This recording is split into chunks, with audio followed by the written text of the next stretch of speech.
Jalanmu tak terselami oleh setiap hati kami. Namun satu hal ku percaya, ada rencana yang indah. Tiada terduga kasih-Mu, heran dan besar bagiku. Arti kehadiran-Mu selalu nyata di dalam hidupku. Penyertaan-Mu sempurna, rancangan-Mu penuh damai, aman dan sejahtera. Walau di tengah badai, ingin ku selalu bersama, rasakan keindahan arti kehadiran-Mu Tuhan.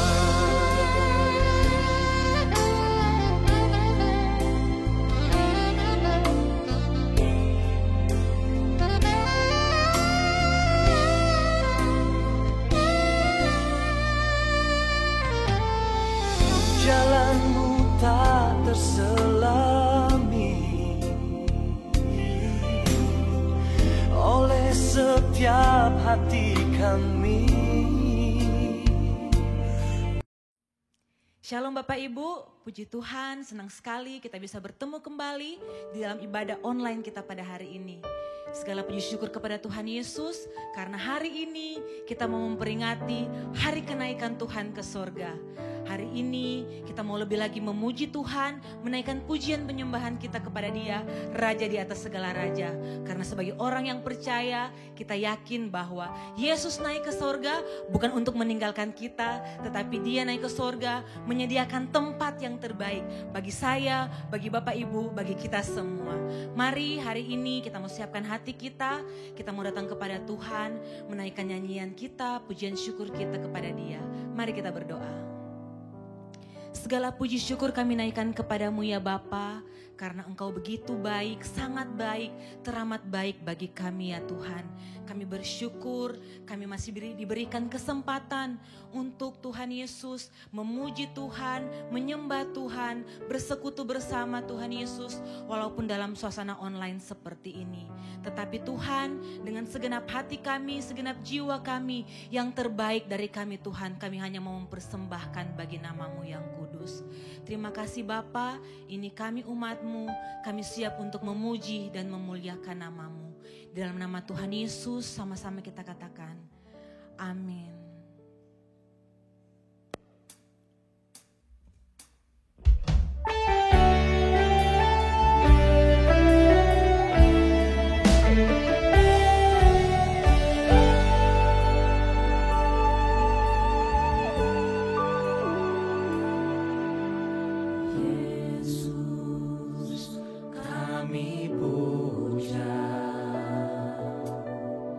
Kami sembah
dan kemasyuran hanya bagi Yesus, Raja di atas segala raja, Tuhan di atas segala Tuhan, yang layak terima pujian penyembahan kita. Mari semua kita yang mau lebih lagi memuliakan nama Tuhan, sama-sama kita katakan, amin. Praise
Shalom saudara-saudaraku, salam sehat. Bersyukur kalau kita sampai saat ini masih berjumpa dalam ibadah secara online. Kita masih diberi kesempatan kembali mengulang untuk merayakan, mengingat, dan menyembah Dia pada momen begitu indah, yaitu hari kenaikan Tuhan Yesus. Tidak ada agama di dunia ini yang pimpinannya merayakan kenaikannya, merayakan kematian dan kebangkitannya hanya di dalam Yesus. Karena Yesus datang memberi dirinya untuk karya keselamatan bagi kita sekalian. Saudaraku, pada hari ini sebelum kita mendengar firman Tuhan, mari saya mengajak saudara untuk berdoa. Kita mulai dengan doa. Kami berdoa Tuhan, hati kami sangat berterima kasih dan bersyukur karena kami kembali diberi kesempatan untuk merayakan kedahsyatan, kehebatan, keagungan karya Yesus, hidup Yesus sendiri sebagai Tuhan dan Juru Selamat, yaitu tentang kenaikan-Mu. Seluruh dunia tahu, seluruh dunia memperingatinya. Anak-anak-Mu khususnya di GBI Kasih Kristus ini memperingati dengan beribadah, datang menyembah-Mu ya Tuhan. Mari berbicara. Kami sudah diberkati dengan pujian-pujian. Dan sekarang berkati, pesankan kami dengan firman-Mu. Kami buka hati, dalam nama Tuhan Yesus kami sudah berdoa. Amin. Saudaraku, tema firman Tuhan hari ini sesuai dengan hari kenaikan Tuhan Yesus. Saya berikan tema karya dan hidup Tuhan Yesus sebagai jaminan ke surga. Tidak ada pada keyakinan lain, agama lain yang memberikan jaminan. Hanya Yesus saja. Hanya Yesus saja. Jadi betapa beruntungnya saudara percaya mengenal Yesus dan mengikuti Dia sampai akhir hayat. Tema firman Tuhan sekali lagi, karya, jadi perbuatan-perbuatan, usaha, ya, upaya dari Tuhan Yesus dan hidupnya Yesus sendiri sebagai Tuhan kita dijadikan jaminan buat kita masuk surga. Masuk surga merupakan tujuan akhir dari kehidupan kita di dunia ini. Saya akan memulai firman Tuhan dengan Kisah Rasul pasal yang pertama, ayat 8 sampai yang ke-11, demikian firman Tuhan. Tetapi kamu akan menerima kuasa kalau Roh Kudus pribadi Allah juga turun ke atas kamu, dan kamu akan menjadi saksiku. Ini merupakan tugas kita, mulai dari tempat kita sendiri, Yerusalem, Yudea, Samaria, sampai ke seluruh dunia. Diharapkan seluruh umat Tuhan yang telah percaya Yesus menjadi saksi Tuhan. Ayat 9, sesudah Yesus mengatakan demikian pada waktu itu, tiba-tiba Ia terangkat, disaksikan, bukan kata orang, ya, bukan cuma sebuah cerita, mitos semata, tapi disaksikan oleh mereka. Kata mereka itu bukan satu orang, ya. Ada banyak puluhan orang sebagai murid-murid Tuhan Yesus yang mengikut Dia setia sampai akhir, menyaksikan Dia terangkat, dan awan akhirnya menutup semua pandangan mereka karena makin lama makin tinggi dan menghilang. Ayat 10 mengatakan, ketika murid-muridnya sedang menatap ke langit melihat atau tercengang melihat kejadian Yesus terangkat begitu rupa, tiba-tiba berdiri dua orang berpakaian putih dekat mereka. Dan mereka berkata, hai orang-orang Galilea, hai murid-murid Tuhan, mengapa kamu berdiri melihat ke langit terus-menerus? Begitu maksudnya. Yesus yang tadi engkau lihat terangkat ke surga meninggalkan kita sekalian, akan datang kembali. Dengan cara yang sama, terangkat dalam kemuliaan, akan turun dengan kemuliaan. Seperti kamu melihat Dia naik ke surga. Ini sebuah cerita, ini sebuah tulisan yang sangat luar biasa. Ini bukan agama, tapi ini adalah karya Yesus. Ini adalah kedahsyatan, keajaiban, dari Tuhan Yesus sendiri. Sementara di dunia ini begitu banyak agama mengajarkan teori, cara-cara menebus dosa, cara-cara supaya kita terhindar dari hukuman neraka, dan berharap moga-moga dapat masuk ke surga. Namun kalau kita mengikut Tuhan Yesus, Yesus sendiri bukan memberikan agama kepada kita. Lebih tepatnya, Yesus memberikan dirinya sebagai jaminan penebus dosa.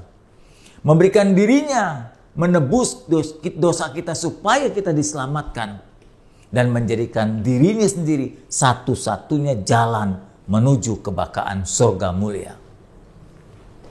Tuhan Yesus disebutkan tadi dalam Kisah Rasul, kenaikannya ke surga disaksikan banyak orang. Untuk apa? Satu, untuk menjadi jaminan kepastian keselamatan kita.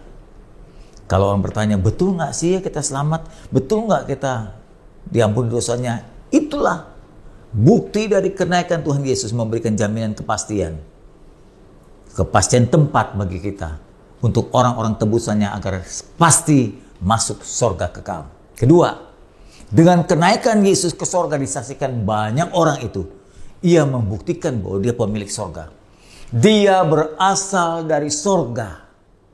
Hanya satu-satunya, kalau boleh disebutkan agama di dunia ini, pemimpinnya atau pencipta agama itu sendiri, atau pencetus agama itu yang berasal dari surga, cuma Yesus.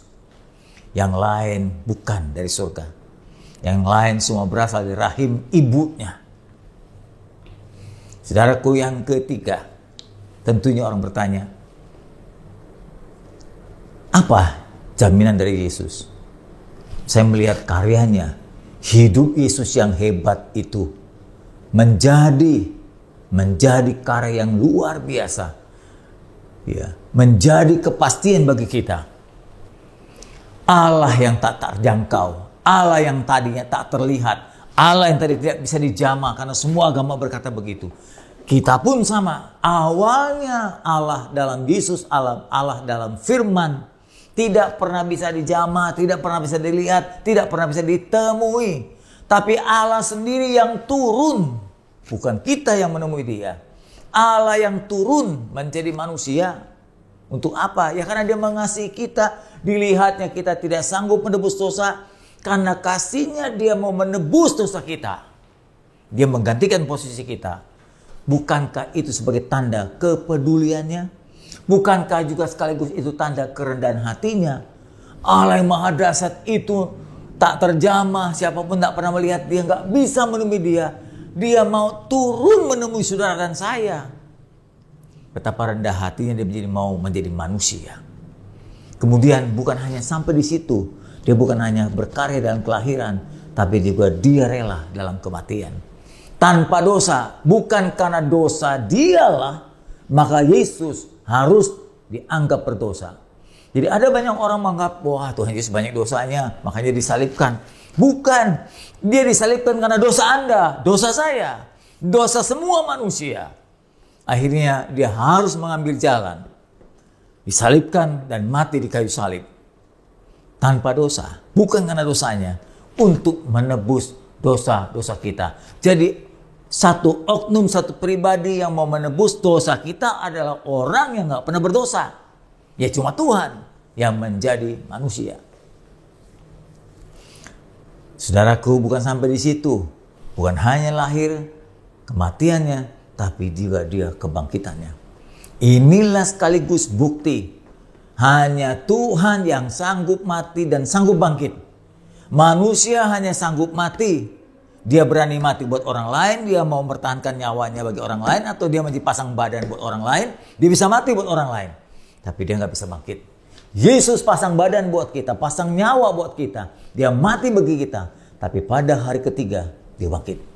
Bukankah ini membuktikan dia Tuhan? Tidak perlu dipertanyakan lagi Yesus Tuhan atau bukan. Kebangkitannya sudah membuktikan bahwa dia bukan manusia biasa. Dia adalah Tuhan. Tuhan yang menjadi manusia. Lalu setelah dia bangkit dari kematian, dia hidup. Dan tak pernah bisa mati lagi. Dia hidup dan ada dalam kekekalan. Sampai di situ? Tidak, karyanya sangat gemilang. Setelah dia bangkit, dia mencari murid-muridnya untuk membuktikan bahwa dia telah bangkit dari kematian, untuk meneguhkan, untuk mengajar, untuk membekali agar murid-muridnya nanti bertahan sepeninggal dia. Setelah cukup hari ke-40, Yesus mengajak puluhan muridnya naik ke Bukit Zaitun. Setelah berbicara sekian lama, tiba-tiba tubuhnya terangkat ke surga. Tidak pernah ada manusia yang seperti Yesus.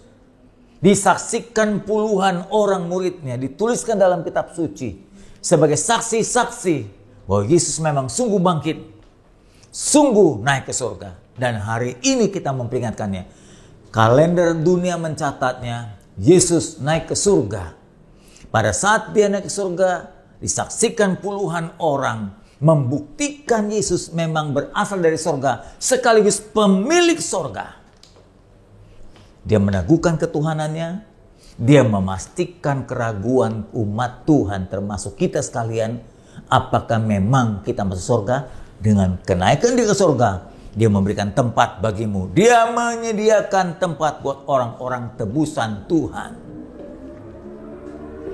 Saudaraku, kalau kita tahu bahwa hidup di dunia ini singkat dan tujuan akhir kita adalah sorga, seperti apa sih di sorga itu? Karena begitu banyak tafsiran, begitu banyak cerita dan penjelasan yang menurut saya keliru. Ya, di sorga banyak makanan, di sorga bisa punya kendaraan, di sorga ada kaya dan miskin, di sorga macam-macam, bahkan di sorga ada bidadari juga yang disiapkan. Sampai kita memikirkan, kalau begitu surga kayak apa yang sesungguhnya? Sampai-sampai ada orang berkata gini, biasanya surga itu dibayangkan atau ditafsirkan atau digambarkan sesuai dengan kebutuhan orang selama orang itu tidak dapatkan di bumi ini. Contoh, orang-orang Afrika yang mungkin bagian tertentu kelaparan, ditanya di surga itu seperti apa? Maka mereka akan menjawab, surga itu banyak makanan. Ada sebuah meja yang besar dan panjang, penuh dengan makanan. Makanan-makanan enak dan gratis disajikan oleh Tuhan. Kenapa dia berkata begitu? Karena selama hidup di dunia ini dia kelaparan. Kalau mamanya orang berkata, waduh di surga nanti pakai baju mewah, pakai perhiasan, ada emas, permata, berlian, dan macam-macam. Kemungkinan besar yang menggambarkan itu hidupnya susah dan miskin di dunia ini. Kalau orang kaya, para konglomerat memiliki uang triliunan gitu ya, bisa beli apa saja. Kalau ditanya surga, pasti dia nggak membicarakan tentang kekayaan yang sudah dinikmati di dunia ini. Dia punya berlian, dia punya dolar, dia punya gedung, dia punya kapal, dia punya pesawat pribadi. Kalau toh dia harus bersusah-susah mempertahankan imannya, kesuciannya di dunia ini, nanti masuk surga seperti di dunia ini, dia berkata, buat apa? Jauh lebih enak saya bisa tinggal di dunia ini dengan berbuat dosa. Kalau saya mempertahankan iman, berjuang begitu rupa, saya ingin mendapatkan lebih dari kehidupan di dunia ini. Harta benda yang saya miliki akan saya tinggalkan. Tapi kalau sampai saya di surga nanti, harta benda yang saya miliki lebih daripada harta dunia ini.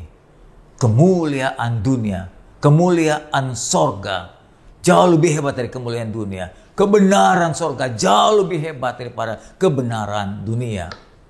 Kedamaian yang didapatkan surga tak pernah ada di dunia. Dan lain-lain. Dan juga kalau sampai ada seseorang atau kelompok tertentu yang menggambarkan surga itu banyak yang bidadari. Seperti Jagat Taruk begitu saudara. Turunnya bidadari mandi di sebuah air terjun. Kenapa begitu? Mungkin selama ini dia mendapatkan istri yang gak cantik.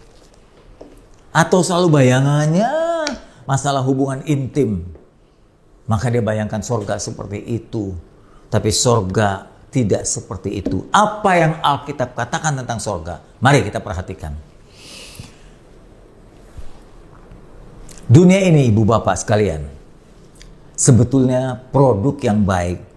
Tapi karena perbuatan dosa manusia, pemberontakan manusia, akhirnya dunia ini menjadi produk yang gagal. Harus didaur ulang dengan bahasa yang lain.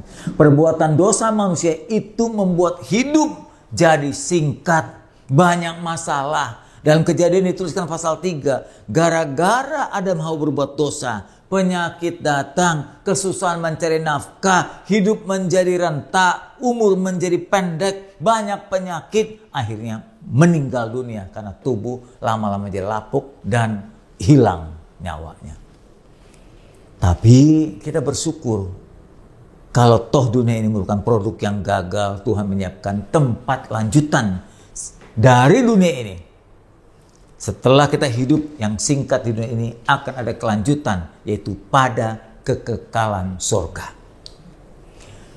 Semua makhluk yang ada di bumi ini, termasuk manusia, akan mati, akan berakhir, akan berhenti, dan kemudian menuju akhirat atau menuju seberang sana, kehidupan lanjutan kita. Nah, penebusan dan keselamatan yang dikerjakan oleh Yesus melalui karya-karya yang agung itu melayakkan kita, membolehkan kita menikmati hidup kelanjutan di sorga mulia itu. Jika kita menerima Yesus sebagai Tuhan, karena Dialah yang menebus dosa kita. Dengan kemampuan kita, dengan cara menebus dosa kita, kita nggak mungkin mampu, tidak bisa menyelesaikan utang-utang dosa kita. Dan saya beritahu, kalau nanti sampai berada di sorga mulia, sorga akan jauh berbeda dibanding dengan dunia ini. Hidup dan karya Tuhan hanya karya dan hidup Tuhan yang dapat menjawab, menjelaskan keadaan di dunia ini, juga keadaan di sorga nanti. Kenapa? Karena Yesus adalah pemilik sorga, Dia berasal dari sorga. Alasan kedua, karena Yesus sendiri pernah mengalami kehidupan di dunia ini, menjadi manusia selama 33,5 tahun. Jadi Yesuslah jawaban kehidupan di dunia. Yesus juga adalah jawaban kehidupan di surga. Yesus adalah sumber kehidupan kita di dunia ini. Yesus juga sumber kehidupan di surga nanti. Firman Tuhan berkata, kayak apa sih kehidupan di surga? Alkitab dengan jelas mengatakan, hidup di surga seperti malaikat. Hidup di surga bukan seperti juragan. Hidup di surga bukan seperti penikmat bidadari. Hidup di surga bukan sebuah pesta makan minum semata-mata. Hidup di surga bukan uncang-uncang kaki saja. Tapi Alkitab mengatakan hidup di surga seperti kehidupan malaikat. Firman Tuhan mengatakan demikian. Mari kita akan membacanya dalam Matius 22 ayat 23 sampai 30. Firman-Nya berkata, pada suatu hari, datanglah kepada Yesus beberapa orang Saduki. Kenapa orang Saduki ditulisnya? Karena ternyata dari kelompok waktu zaman Yesus ada di bumi ini, kelompok Farisi, kelompok Esen, kelompok Saduki. Ini kelompok Saduki yang tidak percaya akan kebangkitan dan kehidupan di surga. Tidak percaya adanya kehidupan lanjutan di seberang sana. Makanya orang-orang Saduki ini datang kepada Yesus bertanya sekaligus mencobainya. Yang berpendapat bahwa tidak ada kebangkitan. Orang Saduki tidak percaya ada kebangkitan. Jumlahnya memang gak banyak, lebih banyak orang Farisi. Mereka bertanya kepada Yesus, Guru, Musa mengatakan bahwa jika seorang mati dengan tidak meninggalkan anak, saudaranya harus kawin atau bisa kawin dengan wanita itu untuk memberikan atau membangkitkan keturunan bagi saudaranya. Jadi kalau ada seorang wanita menikah dengan seorang laki-laki, lalu meninggal laki-laki itu atau suaminya, tapi tidak memberikan keturunan, maka wanita itu boleh dinikahkan oleh oleh saudara kandung dari mantan suaminya. Ya. Tetapi di antara kami ada 7 bersaudara. Ternyata adik-adiknya atau adik kakak saudara mantan dari suami tadi itu 7 bersaudara. Yang pertama kawin, tapi kemudian meninggal juga saudaranya. Dan karena ia tidak mempunyai keturunan, juga tidak memberi keturunan, dia meninggalkan istrinya itu bagi saudara berikutnya. Jadi seperti naik ranjang, turun ranjang ibu bapak. Istilahnya seperti itu. Demikian juga yang kedua dan yang ketiga sampai yang ke-7. Waduh, jadi kalau Orang-orang berkata ini istri kok membawa maut. Sampai suami ketujuh mati juga. Akhirnya sesudah mereka semua termasuk perempuan itu meninggal juga. Lalu Yesus dijebak dengan pertanyaan. Kalau begitu, jika memang sorga ada, kehidupan masih muncul, gimana? Siapa yang menjadi suami dari ketujuh saudaranya itu atas perempuan yang dinikahinya itu pada hari kebangkitan? Sebab mereka semua pernah beristrikan dia. Lalu Yesus menjawab, kamu tuh sesat. Dengan bahasa lain, kamu tuh gak mengerti, maka pikiranmu salah. Sebab kamu tidak memahami atau mempelajari kitab suci maupun kuasa Allah. Karena pada waktu kebangkitan nanti, atau orang setelah bangkit naik ke surga, tidak lagi kawin dan dikawinkan, atau kawin dan mengawinkan, melainkan hidup mereka seperti hidup para malaikat di surga. Itu kuncinya. Hidup mereka, hidup kita nanti seperti malaikat. Nah, kalau seperti malaikat, apa kerjanya makan melulu? Pertanyaannya. Seperti malaikat, apa butuh kendaraan-kendaraan mewah? Kalau seperti malaikat, apakah juga kawin mengawinkan? Nah, ini yang jelas kitab suci. Ini yang jelas. Kitab suci lain ditafsirkan macam-macam. Membingungkan. Hanya Alkitab mengatakan dengan jelas, hidupmu setelah mengalami kebangkitan tubuh nanti, kalau engkau hidup dalam kesempurnaan kemuliaan, engkau akan hidup seperti malaikat. Memang tidak mudah menjelaskan tentang keadaan di sorga, tapi paling tidak ada Alkitab menjelaskan ini. Kenapa? Karena orang yang udah pernah ke sorga nggak balik ke bumi menceritakan pengalamannya. Ya. Kitab-kitab suci yang ada, agama-agama yang ada pun tidak memberikan penjelasan yang rinci tentang sorga. Bahkan pendiri agama-agama yang ada pun tidak berasal dari sorga. Jadi tidak pernah bisa menjelaskan tentang sorga. Kecuali Yesus. Karena Yesus berasal dari sorga dan pemilik sorga. Jika Anda percaya satu faham, satu ajaran, lalu tanpa mempertimbangkan dengan akal sehat, mudah disesatkan. Saya bersyukur Yesus menjadi sumber kehidupan nyata. Yesus itulah sumber jawaban bagi kehidupan di dunia dan bagi kehidupan di sorga. Yesus, Tuhan kita, berasal dari sorga. Dia turun dari sorga ke dunia ini. Tinggal di dunia ini 33,5 tahun. Waktu yang cukup bagi Yesus untuk memahami kehidupan di dunia. Jadi kalau orang-orang di dunia, anak-anak Tuhan di dunia ini mengalami ini dan itu, Yesus tahu. Dan kalau anak-anak Tuhan pergi ke seberang sana ke surga, Tuhan pun tahu. Karena itu tempatnya. Di mana ada nabi yang mengalami kedua-duanya, menjadi pemilik kedua-duanya, kecuali Yesus saja. Nah, dalam cerita tadi Matius 22, itu merupakan kasus ya pernikahan budaya Yahudi. Jadi kemungkinan orang-orang Yahudi punya budaya begitu. Kalau seorang istri menikah, suami meninggal tanpa memberi keturunan, maka saudara mantan suami bisa naik ranjang atau turun ranjang terhadap wanita itu. Ya. Lalu kedua, diceritakan lagi katanya wanita itu akhirnya dinikahkan oleh 7 bersaudara. Karena suami-suami yang menikahi dia umurnya tidak panjang. Sampai akhirnya wanita itu pun meninggal karena mungkin tua. Nah, pada hari kebangkitan dipertanyakan orang-orang Saduki tadi, ya orang Yahudi kelompok Saduki, tanya, bagaimana kalau nanti kebangkitan lalu kehidupan di sorga, siapa yang jadi suami dari 7 suaminya itu untuk sang istri, karena 7-7-nya laki-laki itu menikahi satu wanita. Kan nggak mungkin kumpul satu istri 7 suami. Jadi makin nggak bener aja sorga gitu kalau begitu. Lalu Tuhan menjawab. Yesus menjawab begini. Hidup di sorga.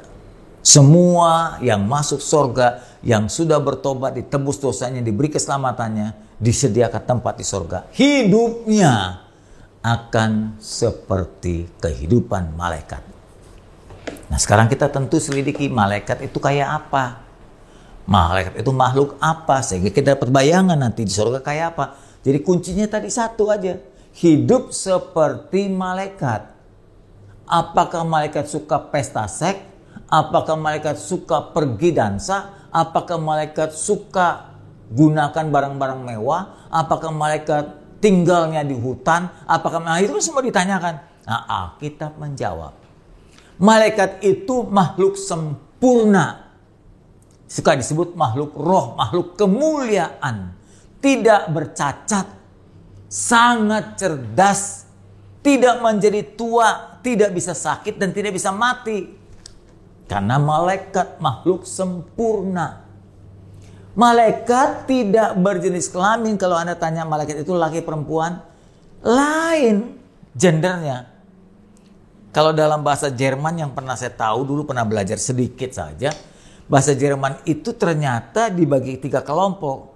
Ada benda-benda tertentu yang berjenis kelamin wanita, seperti bangku wanita, kalau nggak salah begitu ya, meja itu laki-laki. Tapi ada satu benda lagi yang lain netral. Nah, mungkin malaikat ini termasuk makhluk netral gitu kalau diilustrasikan. Malaikat itu bukan makhluk seperti manusia. Manusia kan ada lelaki dan perempuan. Memang Tuhan menciptakan manusia dengan tujuan supaya manusia berkembang biak. Diciptakannya Adam tidak baik, lalu diciptakannya Hawa. Dan Hawa itu milik Adam. Mereka menjadi satu, suami istri. Lalu mereka berhubungan, kemudian melahirkan anak-anak. Dan mereka berkembang biak, sebab itu Allah menyediakannya kelamin. Jadi ada kelamin laki-laki, ada kelamin perempuan. Nah, mereka disatukan lalu memberikan keturunan.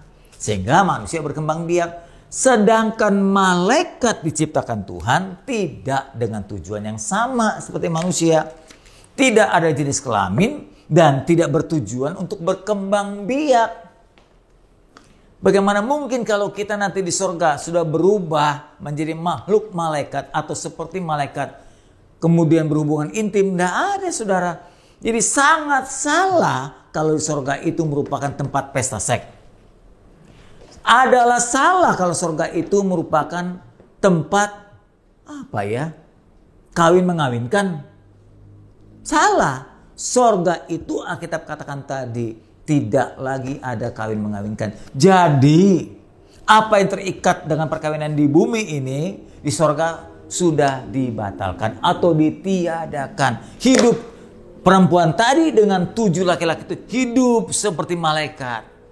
Mereka seperti bersaudara, bersahabat dengan kesempurnaan. Saudara, sahabat di bumi ini banyak yang gak sempurna. Tapi saudara dan sahabat di surga sangat sempurna. Seperti malaikat. Jadi, sekali lagi, surga bukan tempat kawin mengawinkan.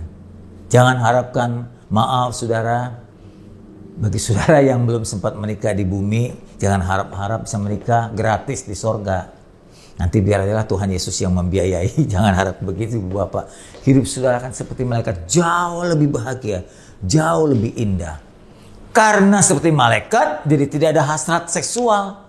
Tidak ada hubungan intim di surga karena surga itu suci.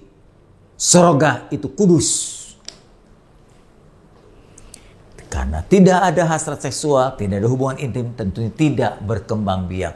Jumlah kita nanti seperti malaikat tidak bertambah, juga tidak berkurang. Tidak bertambah karena tidak berkembang biak, tidak berkurang karena tidak mengalami kematian lagi. Saudaraku, di surga juga, selain tidak lagi kawin mengawinkan, juga bukan persoalan makan. Makan boleh, tidak makan juga tetap hidup. Minum boleh, tidak minum pun hidup. Seperti tubuh Yesus waktu bangkit dengan tubuh kemuliaan. Yesus bisa makan roti di pinggir pantai, tapi juga tidak makan apa-apa. Karena tubuh itu tubuh mulia. Tubuh sempurna, bisa dan tidak butuh makan. Saudara, tetapi Roma mengatakan, sorga bukan makan minum, itu bukan yang utama, tapi hidup dalam kebenaran. Kebenaran saja membuat kita sejahtera. Dalam kebenaran tidak ada kejahatan, dalam kebenaran tidak ada tipu daya, dalam kebenaran tidak ada kekecewaan, dalam kebenaran tidak ada muslihat, dalam kebenaran tidak ada rasa tersinggung. Wah, betapa hebatnya hidup.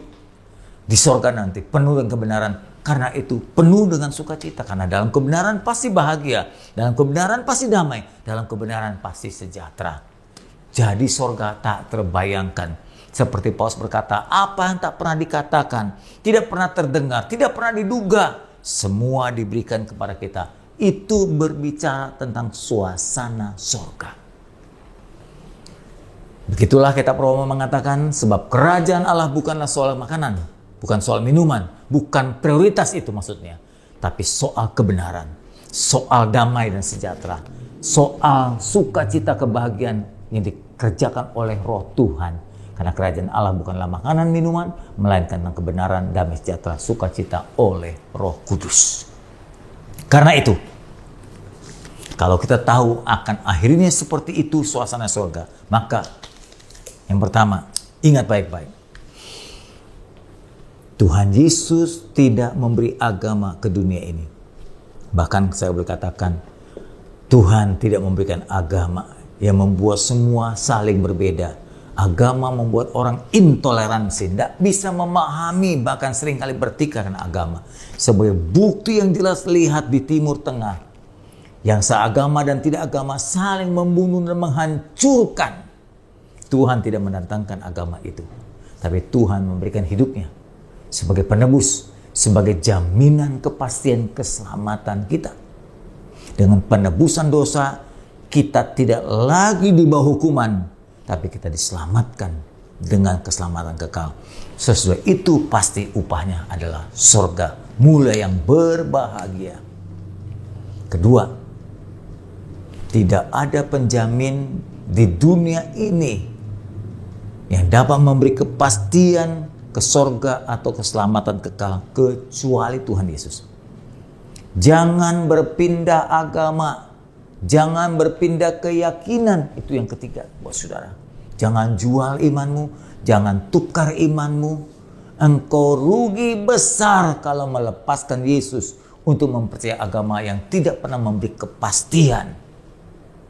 Mari, pegang teguh baik-baik imanmu, pertahankan sampai engkau menghembuskan nafas terakhir. Sampai Allah berkata, betapa sabasnya hambaku yang setia.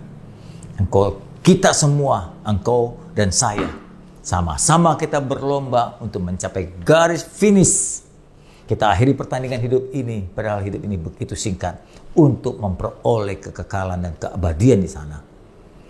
Selamat menikmati hari kenaikan Tuhan sebagai jaminan kepastian sorga bagi kita. Tuhan berkata, aku telah pergi ke sana menyediakan tempat bagimu, dan terlalu banyak tempat bagi kita sekalian. Kalau sudah waktunya, aku akan datang kembali menjemput kamu sekalian. Saya berharap ketika Tuhan menjemput kita, entah perorangan atau secara massal, ada perorangan satu persatu dipanggil dijemputnya, atau secara keseluruhan dan mengakhiri hidup ini, iman kita tetap sama dan tidak berubah. Percaya kepada Yesus sebagai Tuhan kita. Tuhan berkati. Selamat merayakan, bangga dengan kenaikan Tuhan kita Yesus Kristus. Amin. Mari kita berdoa.